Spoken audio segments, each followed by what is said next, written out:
So in this video, we're going to go over how to import your height map, or how to grab your height map and get it ready for the SDK. So if you haven't already, get consent from the original map maker, which you can find via the Project Reality forums, and you can find their contact info, most likely their email, through that site.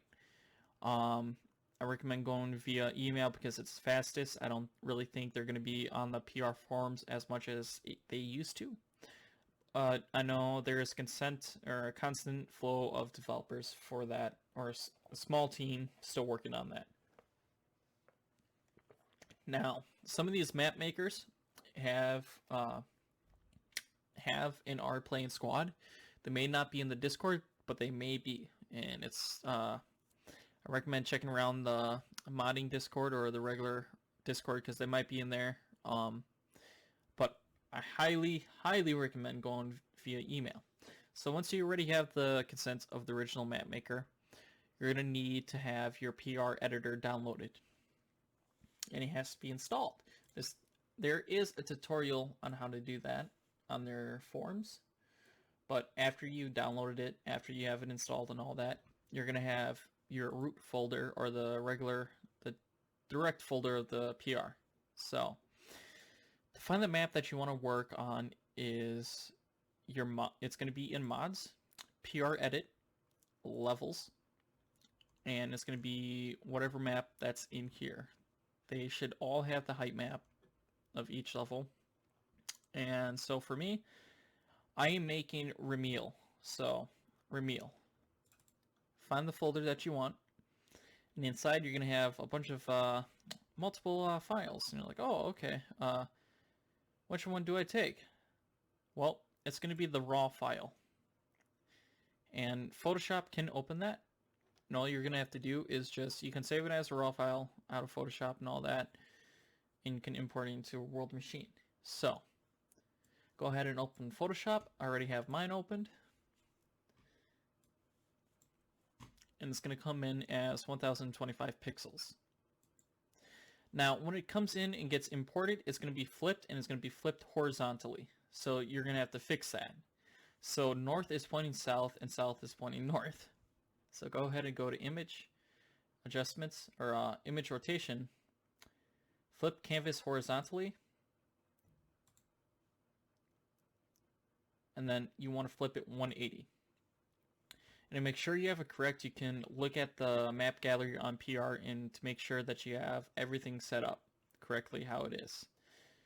So with that being said, I do have to say that you're going to have to convert this to the size of the map. So that's where World Machine comes into play.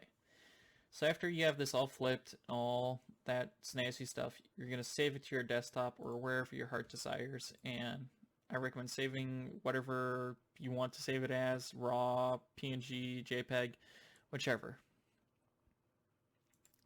So once it's saved, you want to go ahead and open up World Machine. Now once you have World Machine open, you want to create a new, project. And once you have a blank one, you want to go up to your preferences, and this is the most important part, is setting up the build resolution. This is what it's going to export the size as.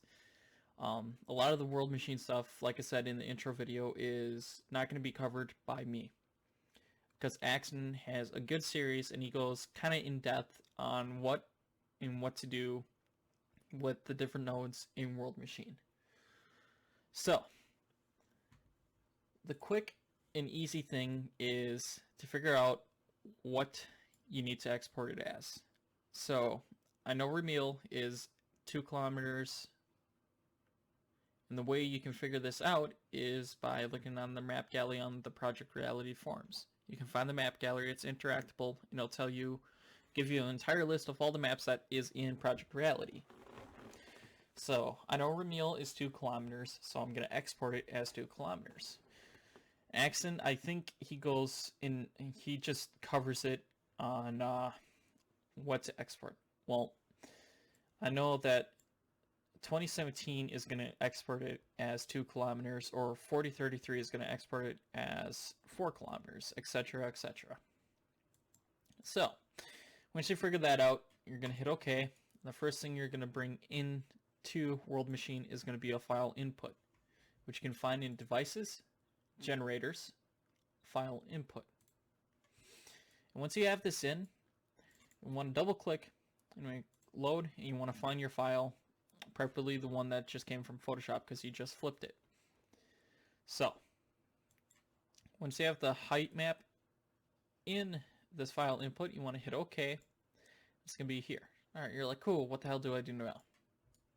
So with that, again, Axon has basically all this covered. I'm not going to really cover this just to save time, and I'm guessing a lot of you already know how to generate a height map, how or what all this stuff does, etc. Well, so your erosion is basically the main important one, which you're going to need. You can export the flow map, etc., which I do not use this flow map, as it's kind of not accurate to how the PR map is, which I'm going to show you how to do. As you can see, it's not even close to PR. It's supposed to be a sandy hill or meal. So you get the height map from here, and this is going to basically upscale it to 2 kilometers for me. It's going to make it more detailed, especially with erosion. It's got adding, a little bit of erosion, not much, where it's going to kill the map or any of that. So once you have the height map, you're basically all set to import it into Unreal Engine. So this video was kind of quick. If you have any questions, the link to the description of World Machine and all that of Axon's playlist is always going to be in the series of tutorials. This is just how to import from PR into Unreal Engine. So, yeah, I'll see you guys in the next video of getting Unreal Engine ready for your map and all that. So, I'll see you in that one.